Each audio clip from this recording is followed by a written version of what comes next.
गाववाल्यानो सावधान, मी काय सांगतो ते नीट ऐका. कारण 2014ची परिस्थिती परत निर्माण होत आहे. त्याचं कारण असं आहे की आपल्या बंधाऱ्याला 20 लिकेज झालेले आहेत. झोपून चालणार नाही, नाहीतर पश्चाताप. गाव पातळीवर काहीतरी योग्य निर्णय घेऊन इथे आपल्याला यावं लागेल. शेतकऱ्यांची पिकलेली जमीन म्हणजे पिकत असलेली जमीन परत जाऊन पाण्याखाली जाऊन गावात पाणी शिरून तीच परिस्थिती अनुभवावी लागेल. तेव्हा जागरूक व्हा, नाहीतर संकट अटळ आहे.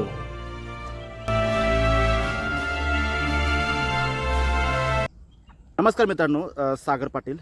आज तब्बल आपण 1 महिन्यातून ह्याच भूमीमध्ये भेटतोय. मध्यंतरी थोडा प्रॉब्लेम झाला होता, त्याच्यामुळं बऱ्याचशा व्हिडिओ म्हणजे काढले नाही, बरेचसे कार्यक्रम देखील स्किप झालेत. असं थोडं दुःखाचं सावड होतं. परंतु आलो तर एक मोठा मार्मिक विषय असा घेऊन येतोय. नुसता मार्मिक नाही आहे, तर हा संपूर्ण या आपल्या लोकांना जागरूक करण्यासाठी एक सुंदर विषय घेऊन येत आहे. तसं पाहायला गेलं तर सुंदर पण म्हणावं लागेल आणि गंभीर पण म्हणावं लागेल. कारण विषयच असा आहे ज्यामुळं आपली अनेक स्वप्न तुटणार आहेत.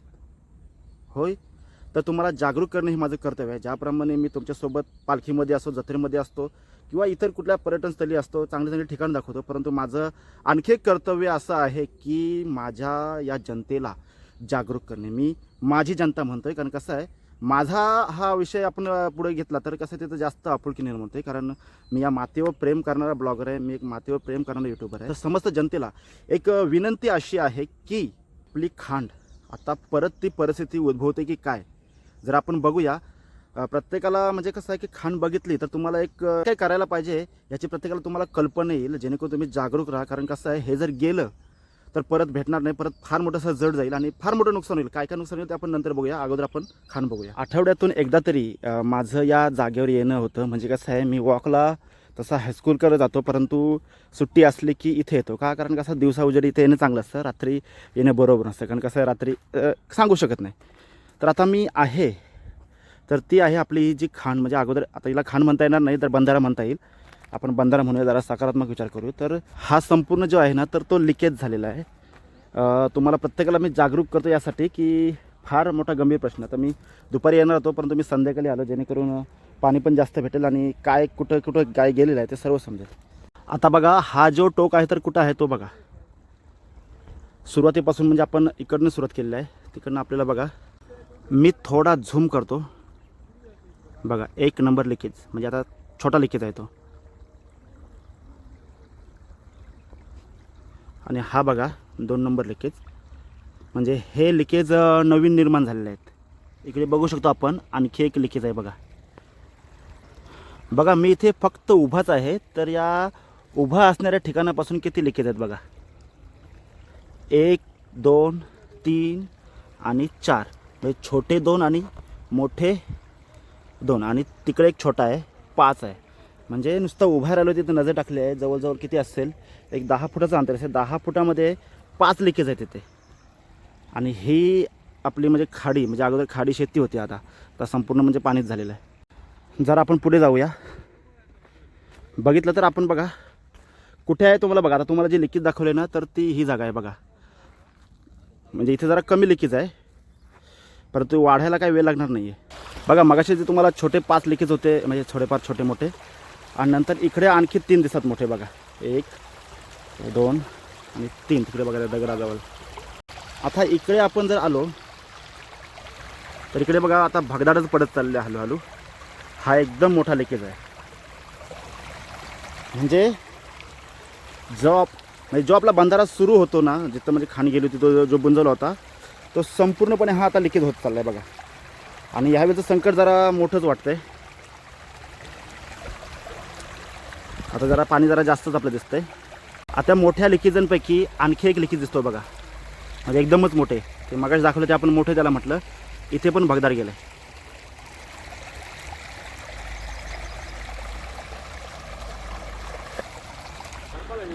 बघा, जर आपण बघितलं ना, तर तिथेच म्हणजे आपण जवळजवळ अर्धेच खाण फिरलो आहे. तर तिथे जवळजवळ 8 लिकेज म्हणजे छोटे मोठे होते, आणि एकदम मोठे जे आहेत तर ते 2 लिकेज भेटले आहेत, जे आपल्या म्हणजे या बंधाऱ्याला पूर्णपणे असं म्हणजे कमकुवत करतायत. आता हा आपला स्टॉप झाला आहे. आता इथे बघा, ही संपूर्ण लाईनच लागलेली आहे बघा, पूर्णपणे बघा. तर हा आपला बंधारा आणि या बंधाऱ्यालगतच असणारे बघा आणखी इथे आता हे लिकेज मोजता देखील येणार नाही, कारण एवढे लिकेज आहेत तर ते सर्व एकजीव झालेले लिकेज आहेत. तरी मी मोजतो त्याच्यात 1 2 3 4 5 6 7 इथे बघा 7 लिकेज झाले आहेत. आता या ठिकाणी जर आपण आलो तर एकदम बघा गंभीर प्रश्न, ज्या डायरेक्ट उघडीसारखा आपला आवाज येतो.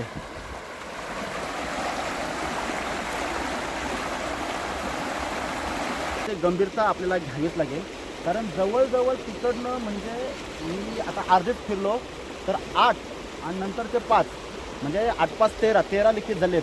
त्याच्यापैकी 2 आहेत तर फार मोठे आहेत आणि बाकी छोटे मोठे असे आहेत तर ते 11 आहेत.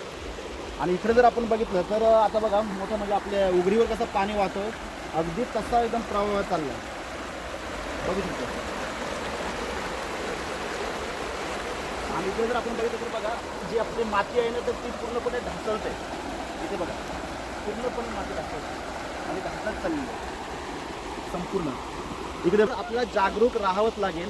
जर जागरूक राहिलो नाही ना तर फार मोठं असं संकट आहे. कारण कसं आहे की जमिनीवर जर मँग्रोव्ह झालं तर जमिनीची पहिली गोष्ट म्हणजे भाव मूल्य त्याचं कमी होतं, अगदी कवडी मूळ भावाने. आता MMRDA तर येतच आहे, परंतु बघा जरा जर लक्षात जर आपण घेतलं नाही तर फार मोठं संकट आपल्या केलवणे गावावर आहे. नुसता केलवणे गावावर नाही तर इथे पुनाडे वशिनी जी काही गावं आहेत ना तर त्यांच्यावर देखील तेवढंच मोठं संकट आहे. त्यामुळे जागरूक राहणं फार मोठं गरजेचं आहे. बघितलं आपण म्हणजे आज जरा खांद्याचा जास्तीत जास्त आढावा घेतलेला आहे. बघा इकडे जरा लावलं तर इकडे बघा आहे म्हणजे तिथे एक मोठा जो होता ना तर तो सर्वांना माहिती होता, परंतु आता हे छोटे छोटे होल आहेत ना हे सर्व आता मोठे होत चाललेत.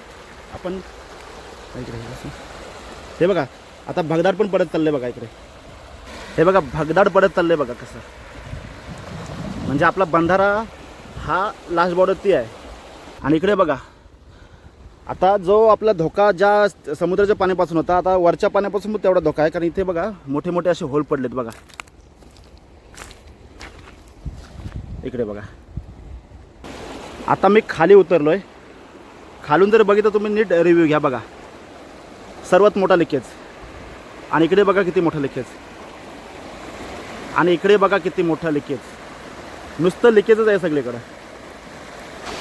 हा बघा जर आपण बघितलं आता म्हणजे संध्याकाळ आहे, माणसं वगैरे येतात पाहायला वगैरे. इकडं जर आपण बघितलं ना इकडे सगळीकडं असे लिकेज आहेत ना म्हणजे संपूर्ण बंधाराचा हा लिकेज आहे. म्हणजे असं नाही पूर्वी फक्त हा एक होता, ठीक आहे, तो पाणी येणे जाण्यासाठी समजा ते आपण करू शकतो, परंतु इकडे जर बघितलं इकडे जर पडण्याचं काही कारणच नाही पडायला पाहिजे, परंतु आता धोका संभवतोय.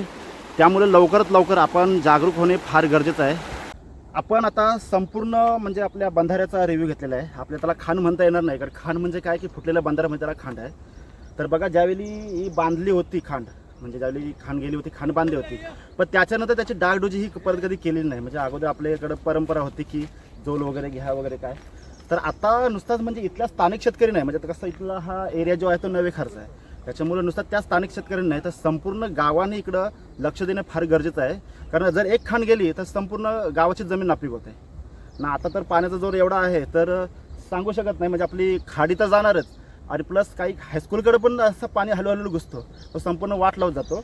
गेली 10 वर्ष म्हणजे कसं आहे की आपण 2014 पासून बघतोय की पावसाळ्यात म्हणजे फार गंभीर परिस्थिती निर्माण होते. म्हणजे जी बाहेर जी घरं आहेत तर त्या घरामध्ये पाणी जाते, पावसाळ्यात त्यांना जगणं मुश्किल होते, म्हणजे अगदी रात्री झोप पण लागत नाही, एवढी बेकार कंडिशन म्हणजे आपल्या या माणसांची होते. आता पावसाला यायला फक्त 1 महिनाच बाकी आहे. त्यामुळे जे काही करायचं असेल तर ते आपल्याला या महिन्यामध्ये करावं लागेल. कारण मागच्या वेळी बरेच जणांच्या घराच्या म्हणजे बघा किती म्हणजे तिथे संपूर्ण व्यवस्था केली तरी म्हणजे लाद्यामधून पाणी आलं, कारण पाण्याचा प्रवाह एवढा आहे. आणि आता तर वाटतं की नेहमीपेक्षा म्हणजे आता कसं ग्लोबल वॉर्मिंग जे दिवसेंदिवस वाढत आहे त्याच्यामुळे समुद्राच्या पाण्याची पातळी देखील तेवढीच वाढत आहे. आतमधली आपली जी घरं आहेत ना तर त्यांना देखील मोठा धोका आहे. त्यामुळे जागरूक राहणं हे फार गरजेचं आहे. धन्यवाद. तर कसं आहे की आता आपली ही खांड आहे तर त्या खांडीसाठी म्हणजे चित्रीकरणासाठी आपल्या मित्रांनी फार मोठी मदत केलेली आहे. मला छान वाटलं कारण कुठेतरी चांगलं प्रेझेंटेशन झालेलं आहे. मयूर धन्यवाद हो. हां आणि तिकडे पण आपला एक मित्र आहे. धन्यवाद भाई. चला शुभ संध्याकाळ.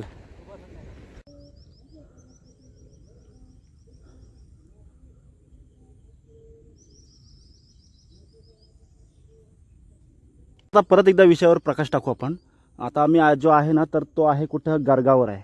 देखील फार मोठा प्रश्न आहे. आता इथे बघा इथे जे दगड आहेत ना ते बघा आता जवळजवळ भांग चालू आहे, म्हणजे भांगच आहे. तर भांगाच्या वेळी ही दगडं दिसायची, परंतु आता दगड देखील आपली आता हळूहळू खोल जायच चालेत. आणि इकडे जी दगडं होती तर ती दगड जवळजवळ गायबच झालेली आहेत. पाणी डायरेक्ट आपल्या बंधाऱ्याला टच होते. बघा हा बंधारा आहे, कितपर्यंत पाणी येते ते बघा. म्हणजे ही उन्हाळची परिस्थिती आहे बघा, इथपर्यंत पाणी येते जवळजवळ. आता इथे देखील तेवढीच उपाययोजना करण्याची गरज आहे जेवढी त्या खांडीवर होती, कारण त्या खांडीपासून मोठा धोका आहे आणि इकडचा जो धोका आहे तो संभाव्य धोका आहे. म्हणजे तो हा हळूहळू आहे. विषय असा आहे की हा डायरेक्ट समुद्र टच आहे. म्हणजे आपण बघितलं हा खोल समुद्र, म्हणजे आपली खोल खाडी डायरेक्ट खोल खाडी टच आहे आणि खोल खाडी टच नंतरच हा आपला बंधारा आहे. म्हणजे जर फुटला, हा जर फुटला तर डायरेक्ट आपल्या म्हणजे मोठ्या खाडीमधला पाणी डायरेक्ट आपल्या इकडे. म्हणजे बघा बाहेरचं, आता मगाशी म्हटलं की बाहेरचं तर घरं जाणारच आणि जी आतमधली आहेत तर ते देखील. पण इथून जर फुटला तर आपल्याला उपायच करता येणार नाही, कारण डायरेक्ट समुद्राला आपण बांध देखील घालू शकत नाही. सध्या आहे तर तो आपल्याला जपावा लागेल. ही जमीन एकेकाली फार ओली होती, हळूहळू ती आता म्हणजे आता हळूहळू पीक ती बनत जाईल. बरेच शेतकरी गेल्या वर्षी उत्पन्न देखील घेतलं, परंतु खरोखर सांगतो की जर लक्ष नाही दिलं तर आपल्या ताटात आलेला घास निघून जाण्याची वेळ आहे. त्याच्यामुळे जागरूक राहणं फार गरजेचं. बघा आता काही जमीन पिकती देखील झालेली आहे, म्हणजे पिकवलेली जमीन आहे, आणि काही जमिनींचं म्हणजे सुपीकीकरण चालू आहे. तिकडे आता जरा तुम्हाला कालोख आहे, त्याच्यामुळं ट्रॅक्टर दिसणार नाही आहेत. शेतकरी मेहनत करतो आहे. कृपया शेतकऱ्याच्या मेहनतीला खरोखर सांगतो की म्हणजे त्याच्या मेहनतीचं फळ मिळालं पाहिजे. 2014 म्हणजे 2014मध्ये माझ्याकडं एक सॅमसंगचा मोबाईल होता, सॅमसंग वेव्ह 525. तेव्हा मी काय केलं होतं की अखंड गावामध्ये फिरून असे चित्र वगैरे फोटो काढायचो, टाकायचो खांडीचे वगैरे. बरेच लोक त्यावेळी मला वेडीमध्ये देखील म्हणत असतात, परंतु असू द्या, त्यावेळी मला वेडे म्हणतात, आता मानतात, चांगली गोष्ट आहे. आणि विशेष म्हणजे प्रत्येकाला जागरूक करणे हे फार कर्तव्य आहे. ब्लॉगर नुसतं संस्कृती दाखवणेच नाही, तर ती संस्कृती टिकून राहण्यासाठी, तिथले माणसं सुखी राहण्यासाठी एक प्रयत्न करावा प्रत्येक ब्लॉगरनी, प्रत्येक यूट्यूबरनी. आणि मी म्हणतो की ज्याप्रमाणे मी आलो त्याप्रमाणे आपल्या गावातील असतील, आपल्या परिसरातील जे ब्लॉगर असतील, म्हणजे आर्यनजी असतील, दिनेशजी असतील, गौरवजी असतील, तर त्यांना प्रत्येकाला विनंती की आपण देखील येऊन चित्रीकरण करा, जेणेकरून ही जी घटना होणारी आहे, जो धोका मिळणार आहे, तर तो सर्वांना माहिती झालं पाहिजे. तेव्हा प्रत्येकाने आपली काळजी घ्या आणि आपल्या परिसरात देखील काळजी घेणं हे फार कर्तव्य आहे. व्हिडिओ मी संपवतो. जास्तीत जास्त शेअर करा, जेणेकरून सर्वांना हा माहिती होईल. जय आई भवानी, जय भैरदेव.